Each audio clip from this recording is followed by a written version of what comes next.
ammas dhaamsi kan itti aanu immoo obbo Lammaa.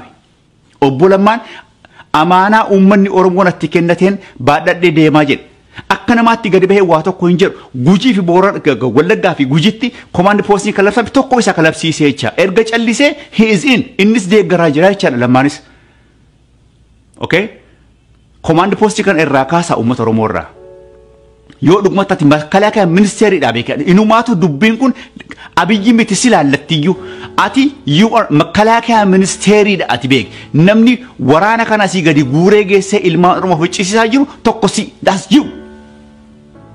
Kana beek yoo dhugumatti aangoo sanatti qabda ta'e aangoo kanaan waan barbaade gochuun dandeessa ta'e aangoo isaatti qabda ta'e komaandi poostii ilmaan Oromoo irraa kaasisi yoo humna isaatti qabaatte humna isaatti qabaatte yoo rabbitu beeka yaa si akka qobaatti asii Abiyyitti balaaleffamuuf hin jiru. Makalaakaa ministeerii keessa jirta aangoo isaatti qabda situ waraana leenjisa situ waraana kana bakka barbaadetti situ oofuu danda'a komaandi poostii itti awwajje kana irraa kaasi callisa gareen kan keeyyuu hin beekamne ammallee atuu gareen qabdu ofii keetiif garee kam keessa akka jirtu hin beeknu nuti akka namaatti feesbuukiin qabdu masmara tokko gadi gabbaateen barreessitu ati erguma gadi baatee waa haasofteeyyuu waggaan tokko dabree beeki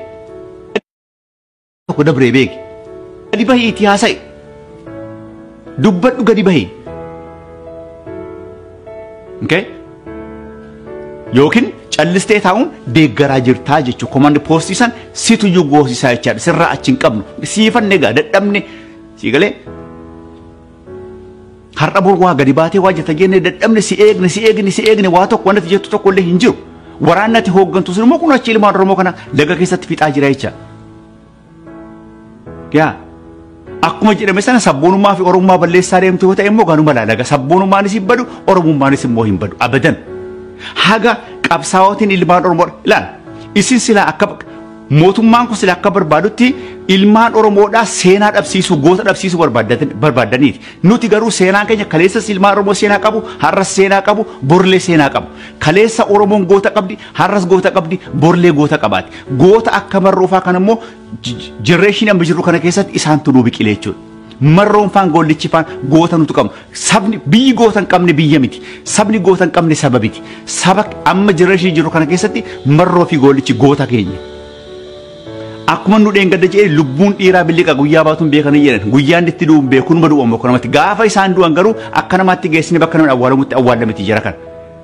Marroon gaafa du'e mana keenya boroo mana keenyaatti awwaalanna. Boroo mana qe'ee keenya keessaa awwaalcha isaarratti marga bareedaatu biqila. Marga sana loon keenyatu dheeda.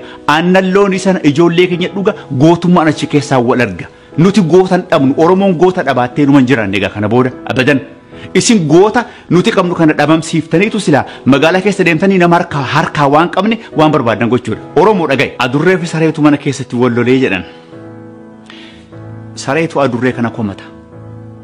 Ati jettee ilaali kaqee kana eegu ana yoo hattuun asiin shokokse ka fiigu ana anaan guyyaa tokko na irraanfatanii mana keessa na bulchanii beekan otoo ganna darbatan otoo manatti cufan ala kana keessa otoo hin deemu waraabessi otoo natti roorrisu otoo roobni natti roorrisu waa meeqa keessa dabreetaniin kunoo qe'ee kana ka eeguwan hattuun dallaa kana hin cabsu namni tokko gandaa kana dhufee ganda kanatti namni nama jeequ hin jiru aan hojiin koo kana mee atumti maaluma gatiidhuma maalii baafnaan ati aannan sii qicanii jara keenya wajjiniin kun soofaarra teessee televezyiinii ilaalta ganama galgala ati maalumaan na caalti mee ati maalumaan na caalti gatiin qabdu itti baratu faayidaa tokko hin qabdu jara kana waa tokko hin gargaartu aannan sii qicaniitu isaan bira teesseetu lafa ho'aa televezyiinii sii bananiitu isaa wajjiniin tiivi ilaalta mee maalii na caalta mee maalumaan na caalta yaa adurree ittiin bar adurreen jechuun tokko qofa jettee bar yaa gowwaa eessuma kootu gaara jira jettan qeerransaan kanaan boonti qeerransaan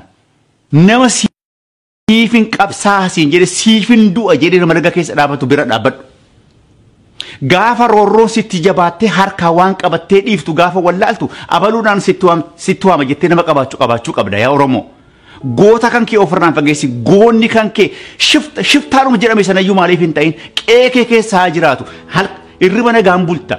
Namni si cunqursu namni si gidirsu natti dhufee laata dhee nagaa sii kenna. sabni goota hin qabne, sabni qabsaa ganda keessaa hin qabne saba hir'uudha guutuu miti. Goota kan kee ofirraan fageessin. Olola isaan jedhan kana amantee qe'ee kee keessaatiin nama siif hin qabsaasiin jedhee ganama galgala caakkaa fi bosona keessa qawwee baatee dhagaa jala boraafatee ciisu kana ofirraan fageessin. Siif Oromoof nama tokkoof miti.